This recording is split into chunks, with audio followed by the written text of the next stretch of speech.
Hey, how y'all doing? Holmes here, and welcome back to some more Elden Ring boss guide. Today I'm going to show you guys how to defeat Royal Knight Loretta. And yeah, I'm just showing you guys the path to go to it. It's pretty straightforward, but just in case anyone want to know, once you get into this area on the map, it doesn't require anything to open this area, so you can pretty much just waltz in here. And it's a straight shot to the boss. Obviously, if you want to clear all these enemies, you can. I've already done it before. I'm just showing. This is like an after recorded thing. I was like, oh shit, it didn't show off the map. There is a Marika statue there, or the stake. So if you do die against the boss, you have an option to spawn back there because there's no grace, so you can just spawn here. So first time you go in, there won't be a fog door, but then if you do end up dying, there will be a fog door there, and then the boss will trigger like this. So what I like to do for the beginning here, you can do a weapon art or you can do a heavy attack while it's charging up. Because it does that jump, I don't know why. So let's go over the moves. This soul arrow spam, that's what I'm calling that one. You can dodge it by rolling towards the side. It doesn't, I don't think there's a number that it does. Sometimes it just keeps doing it, sometimes it just hit you once or whatever. This flying swords, there's two versions. On phase 2 it's gonna have like, it's gonna shoot twice, you'll see. But we'll just go over phase 1 for now. So, let's see. It casts, you can dodge this by rolling towards the side. The way you want to get damage is, you bait that overhead, that jumping overhead, you bait it and you go in for one hit. That horse stomp attack, you can bait it by just walking backwards. If it does do it, walk backwards, and then after it stomps, just go in for a heavy or light attacks depending on what your weapon is. Soul arrows, C likes to spam that. Jumping overhead, dodge it by rolling back, and then going for a poke. Now, the jumping overhead, don't stick close to him, okay? Because she's gonna, what do you call it? If you stay close with that jumping overhead, she's gonna have follow-ups, like 2 to 3 more hits. So be careful. I like to just bait it so while it's recovering, I can get one hit in. Let's see what you got, bitch. What you got? Sweeping, you can dodge it by rolling back, and then you can go in for an attack as well. Like I said, just don't stay near her. If you just bait like the first hits, you can then just, like after you bait it, you can go in for a quick hit and get back out. If you stay near her, especially on the side, she has combos.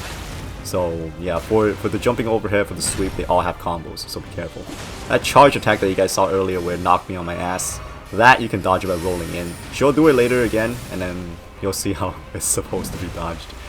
I ate it there because I thought she was just doing a regular, what do you call it, a sweep. That magic sweep, you can dodge it by either rolling into it or rolling away. I feel like rolling away is safer, because if you eat both hits, you're gonna die. If you eat one, you'll barely survive. Well, at least for me, I barely survived. So here's phase 2. Once you get her HP down around 50%, she'll go into phase 2. She gets this bow and arrow shot, which you can dodge by rolling towards the side. Her soul arrow gets enhanced. It has 4 hits, 5 hits I think. But you can still dodge it the same way, so nothing changes there. The flying sword, see, it shoots twice now, so you have to be aware and not just dodge once and be all carefree afterwards. But during the cast, when she's casting the flying swords, if you're in front of her, you can then go in for an attack. If you're on the side, she'll most likely cast with a swing of her halberd. So be aware of that, okay? She's not completely like vulnerable all the time when she's casting the sword thing. She's usually vulnerable when you're in front of her. If you're on the side, she'll cast it with a swing, like I said. So just try to stay in front. Bow and arrow, dodge it to the side. Soul arrows, the enhanced version. Like at this point, everything's enhanced. She won't go back to like just level 1 flying swords or level 1 soul arrows. So yeah, see, you can just go in for an attack and get ready to dodge swords. I didn't do the horse stomp. I didn't get damage in for the horse stomp there because it still had the flying swords. So I didn't want to like get a hit in and I get stunned by that, and then she follows it up with something else. So you're gonna have to see what she's doing, because phase 2 is there's a little bit more, but it's still manageable. Okay, there's a sweep. I could have gotten some damage in there, but I was recovering my nerves. Alright, sweep. Okay, do it again. Get one hit and then get ready to dodge away. See if you're close, she starts comboing. Alright, magic sword attack. Dodge it by rolling away. Sweep, alright, get away. See? That cast there and then she swung afterwards? That's what I'm talking about. If you're on the side, she does that. Alright, what you got? Okay, more of that. Cast, see? When you're in front of her, she just does a regular cast and you can get damage. You can get some damage in. Jumping attack. Avoid it by staying away from her and then get one poke in. This charged overhead, when you see the horse like kind of scream a little bit and then she does the overhead, you can also get a hit in afterwards. Alright, got more swords. What you got? What you got? Sweeps. Alright. Get one hit in. Okay, there's the charge. Dodge it by rolling into it like that. Okay. If you stay on her right side, she does the... I think she does 2 hit combos. If you're on her left side, she does like 3 to 4 hit combos. But, you know, the hit and run tactic, I feel like it's probably the most useful.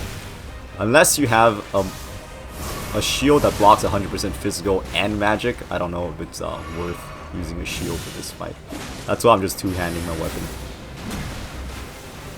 And don't worry, I'll show off the stats in case you guys think I'm like over-leveled or whatever. Actually, I feel like I'm probably under-leveled for this fight. Okay, what you got? Bow and arrow, dodge it. Diagonal left or right, it doesn't really matter. Overhead charge.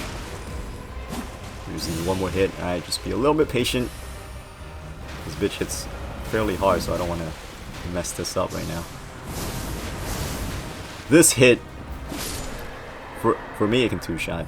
But anyways, yeah. You can try to get damage in after that, but if you don't want to, you can just wait for the jumping overhead. The jumping overhead and the sweeps are my favorite time to get some damage in. Oh, and also when she summons the swords.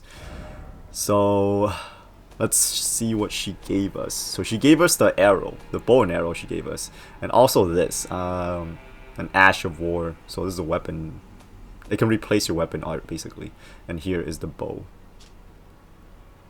So yeah, for you magic users, I guess this will be maybe pretty good. And here is my equipment. It's all my sword's only +2. I couldn't find the damn freaking smithing stones to level it up. And here is my level.